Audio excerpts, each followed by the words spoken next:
I'm Brandon Boner for On Focus, and today we are at the corner of South Maple Avenue and 3rd Street. Yesterday, the community of Marshfield witnessed a great loss. This church standing behind me is totally lost.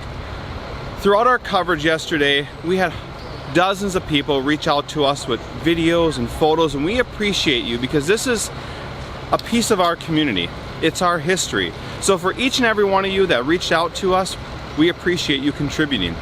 We are to go through a series of yesterday's events and hear from the family as they made the call in after hearing about this fire.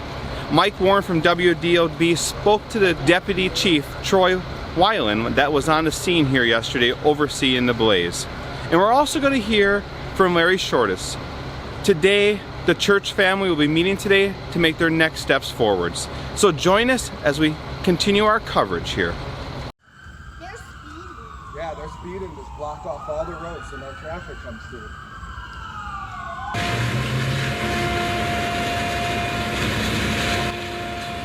Kudos to the Marshfield Police Department and the Fire Department. I called 911 and they were here within seconds.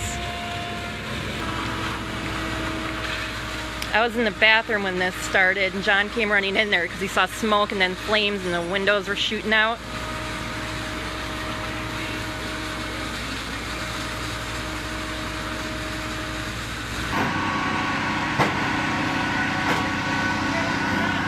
This is Wesley United Methodist Church.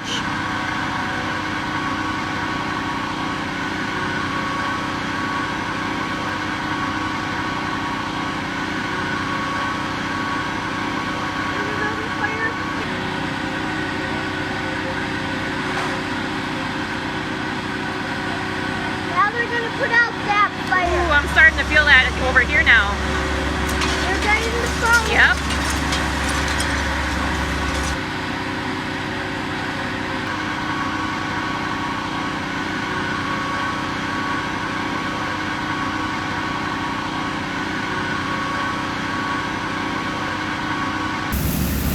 Give us the situation. What happened down here today?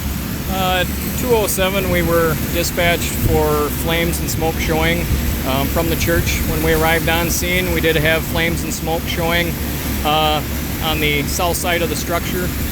We initiated a what we call transitional attack, tried to hit it, tried to make entry, do an offensive attack, but it was difficult to get at due to the plexiglass windows on the outside and glass windows that held that heat. And eventually we had to switch tactics and go to what we call as a defensive attack and fight it from the outside just for everyone's safety. Originally we had reports of no one in the structure. We did have one person we couldn't account for. We later did a search to that section of the building. We didn't find anyone. That person was later found at a different location. So everyone was accounted for, and thus far we've had no injuries, civilian or firefighters at this time. What happened? We don't know yet. There'll be a complete investigation done once we actually get the fire out. We had to switch to a defensive attack from the outside to keep everyone safe. We had to bring in a backhoe because we couldn't get access to it. And when you're dealing with an old brick structure, sometimes we have to do that to make it safe.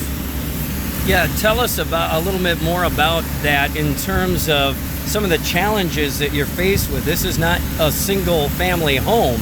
This Correct. is an old church.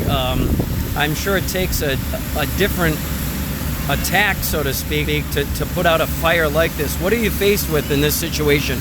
Well, originally it's just we need to get people here because it's a large manpower operation. We did do a second box alarm for our department, and we also called assistance from Hewitt Fire Department and Richfield Fire Department. Both those departments are still on scene helping us with operations. The biggest struggle we had was we couldn't take out those windows due to the thick plexiglass and the glass on the inside, so that slowed our approach as far as getting water on the seat of the fire. The structure itself is metal truss. It's a compound structure, so it's got brick on the outside, wood walls on the inside. That all makes it difficult to get at the fire. Okay, and you're talking about multiple layers, walls, ceilings, things like that, right? Correct. And so what does that do to a fire, I should say? Maybe how does a fire travel through a facility like this, and what are the challenges that present? What does that present for you guys? It's access, trying to get in and get to the seat of the fire, and that's That's why we had to attack it from the outside, because we couldn't put people safely on the inside due to the possibility of collapse. And it also means that we have to bring in the heavy equipment. It makes it look worse doing the structure, but that's the only way we can get the fire out. The structure is going to be a total loss at this point anyway. We evacuated all the structures to the north. We did have a wrecker come in and move a vehicle that we couldn't locate the owner to save the vehicle. And at this point, we're just trying to protect exposures and make the building safe for people to be around. How many, you talked about mutual aid. I think it was Richfield and who else? Richfield and Hewitt Fire And Hewitt. How much manpower? Right now, I would estimate that we have 40 to 50 people on site. We've been rotating some people throughout. And this is going to be a, ongoing kind of hotspot type of thing? We're going to be into the night, and we're going to be securing these roads. I would advise citizens to stay back from this area. We're going to have these roads blocked off because we still have to worry about the building collapsing. Yeah, it looks like, where are we at? 3rd and Maple? Correct. Yes, 3rd and Maple and up to 2nd over to Cedar is all going to be blocked off. All right, Troy Weiland, Deputy Chief, right? Correct. With the Marshfield Fire and Rescue Department. Thank you. Thank you. Mike Warren from WDLB with you, and talking now with Larry Shortis. Larry, your position with Wesley United Methodist is what? Yes, I'm chairman of the local congregation. Chairman, okay. Yes. And basically you oversee the board that operates the church? Yeah, I do. Yeah. All right. Pretty sad day for your congregation down here. It is. It's really tough. I've been here.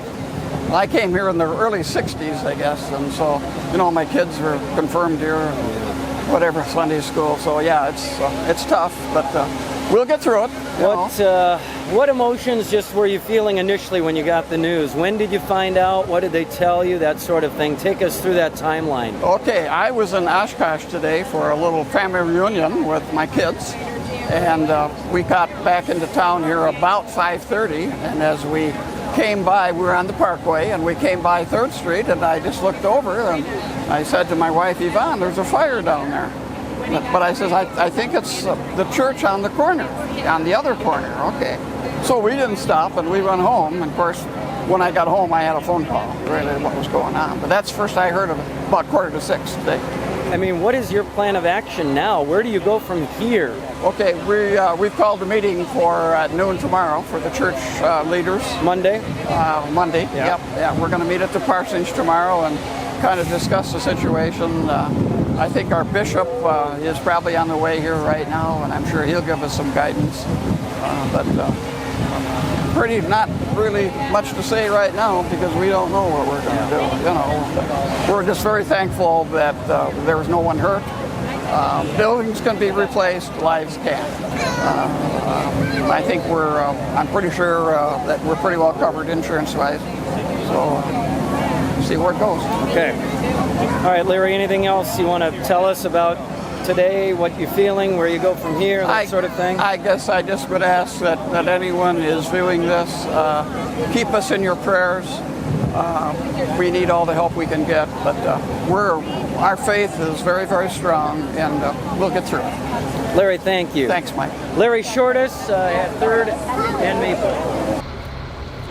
Images alone cannot express the feelings and emotions that were felt yesterday throughout the city of Marshfield. This came to great shock to many of us, if not all of us. I'm Brandon Boner for On Focus, and I want to thank each and every one that contributed to our footage yesterday, our coverage. We also want to keep our thoughts and prayers for those that were affected by this. Until we see you again.